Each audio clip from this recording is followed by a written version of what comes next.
সুপ্রিয় শিক্ষার্থীবৃন্দ ও সম্মানিত শ্রোতামণ্ডলী, আসসালামু আলাইকুম। অষ্টম শ্রেণীর গণিত টিউটোরিয়ালে আপনাদেরকে স্বাগতম।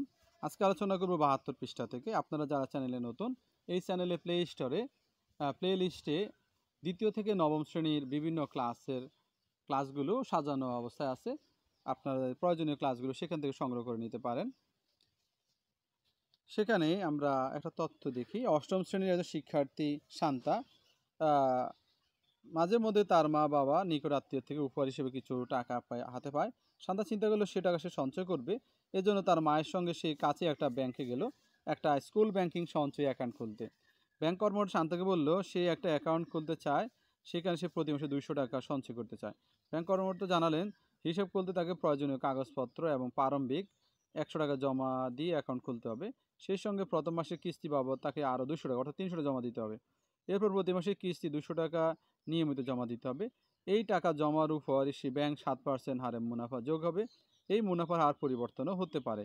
শান্তার ব্যাংকের নিয়ম মেনে একটা সঞ্চয় স্কুল ব্যাংকিং অ্যাকাউন্ট খুললো।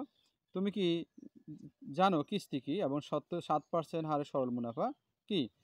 তো নির্দিষ্ট সময় পর যে টাকা জমা দিতে হয় সেটা হচ্ছে কিস্তি। তাহলে 1 মাস পর জমা, 2 মাস পর জমা, 6 মাস পর জমা, এগুলোকে বলা হচ্ছে কিস্তি। আবার সপ্তাহে সপ্তাহেও কিস্তি আছে। 7% হারে মুনাফার অর্থ হলো 100 টাকা জমা রাখলে 1 বছর পর তাকে 60 টাকা মুনাফা দেবে। এখন তুমি কি বলতে পারবে এই প্রথম মাসে শান্তার মোট জমা কত? তা আমরা দেখবো যে প্রথমে শান্তার মোট জমা, প্রথমে সে প্রারম্ভিক জমা দিল 100 টাকা, আর ব্যাংকে অ্যাকাউন্ট খুলতে 100 টাকা জমা দিল, আর প্রথম মাসে জমা 200, তাহলে সে মোট জমা দিল কত টাকা? 300 টাকা। দ্বিতীয় মাসে তার জমা কত? আগের মাসে তার বলা হচ্ছে দ্বিতীয় মাস শেষে শান্তার মোট কত টাকা জমা হবে? প্রথম মাসে জমা হয়েছিল 300 টাকা, নতুন করে দ্বিতীয় মাসে জমা দিল 200, তাহলে তার কতটা জমা হলো? 500 টাকা। আর তৃতীয় মাসে এই কত টাকা শেষে জমা হলো? দ্বিতীয় মাসে সঞ্চয় হলো 500 টাকা, আর নতুন করে জমা দিল সে 200 টাকা। তাহলে 500 আর 200 কত টাকা? 700 টাকা তার জমা হলো। একক কাজ, শান্তা তার নোটবুকে জমার পরিমাণ হিসাব রাখার জন্য নিচে চকটি প্রস্তুত করলো। তুমি শান্তার 1 বছরে মোট জমার হিসাবটা নিচে চকে পূরণ করো। প্রথম কিস্তি 0, হ্যাঁ, প্রারম্ভিক জমা দিল সে 100 টাকা, তাহলে তার ক্রমসঞ্চিত জমা হচ্ছে 100 টাকা। দ্বিতীয় মাসে সে জমা দিল 200 টাকা, তাহলে তার মোট কত হবে? আগের 100 এখন 200 যোগ করলে কত হবে? 300। এবার দ্বিতীয় কিস্তি সে 200 টাকা জমা দিল। তো আগে ছিল 300, এই 300 সাথে 200 যোগ হলে কত টাকা হলো? 500 টাকা। 3 নম্বর কিস্তি সে জমা দিল 200 টাকা, আগে ছিল 500, 500 সাথে 200 যোগ করলে কতটা? 700 টাকা। এবার 4 নম্বর কিস্তি সে 200 টাকা জমা দিল, তো আগে ছিল 700, নতুন করে জমা 200, 700 আর 200 কতটা? 900 টাকা।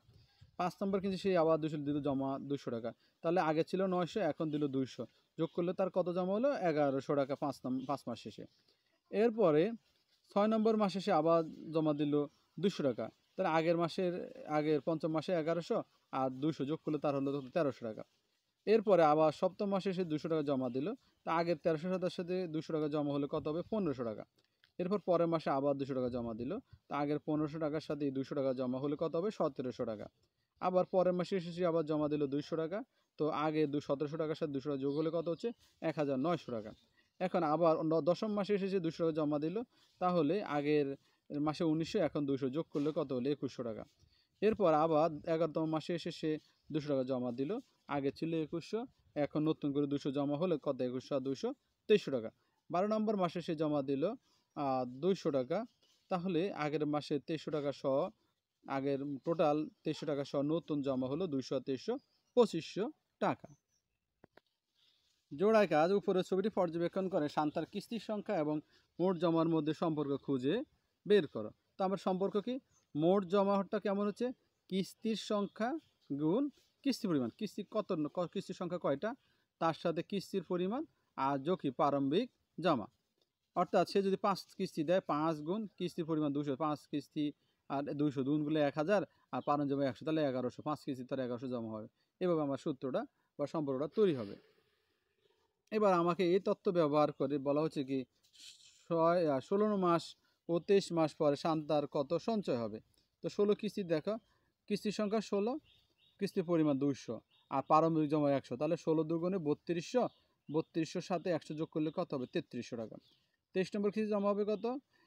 কিস্তির সংখ্যা 23, জমা হচ্ছে 200, তাহলে 2300, 200, 23 দিয়ে 200কে গুণ করলে কত হয় 4600, আর প্রারম্ভিক জমা 100, তাহলে কত হচ্ছে 4700।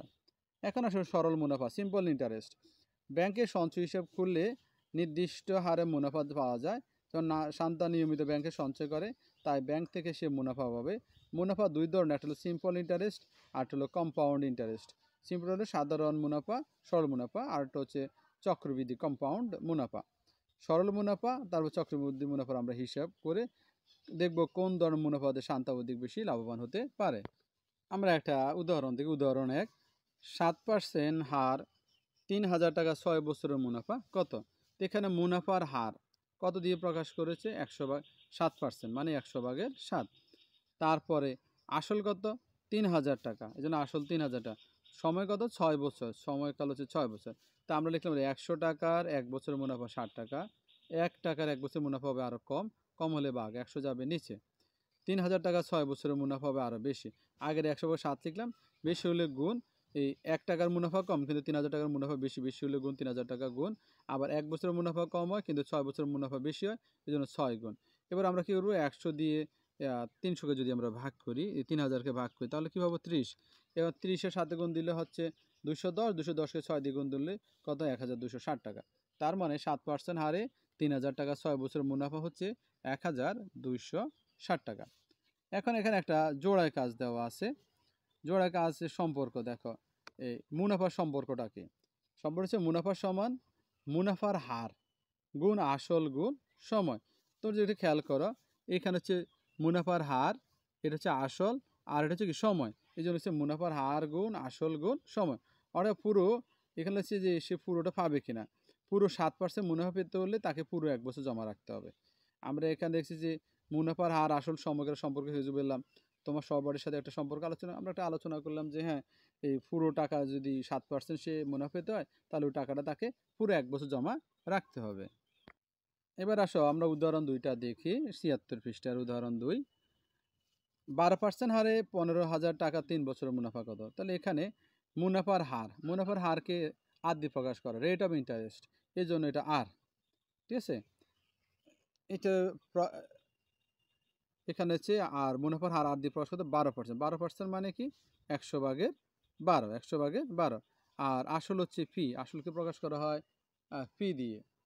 ফিটা হচ্ছে কত? 15,000 টাকা। আর সময় দিচ্ছে ক বছর? 3 বছর, সময়টা হচ্ছে 3 বছর। তো মুনাফার ক্ষেত্রে সরল মুনাফার একটা সূত্র আছে, সেটা হচ্ছে আই সমান ফি এন। আইতে হচ্ছে ইন্টারেস্ট আর কি, ঠিক আছে। এন তো হচ্ছে ডিউরেশনের এন। আই সমান ফি আর এন, আই সমান ফি আর এন। তো মুনাফা আই হলে, মুনাফা আই সমান, তাহলে ফির মান দেখো, ফির এখানে আগে কি লেখা আছে? আগে আর মান বসিয়ে দিয়েছে। আর মান কত? 100/12। তারপর ফির মানটা 15,000 লিখলো, আর এন মান হলো 3। এখন যদি আমরা কাজ করি, এই 100 দ্বারা যদি 15,000কে ভাগ করি, তাহলে পাই কত? 150। এখন 12 গুণ 3 36, 36 সাথে 150 গুণ দিলে হয় কত? 5,400। আশা করি বুঝতে পেরেছো। ধন্যবাদ সবাইকে। আসসালামু আলাইকুম।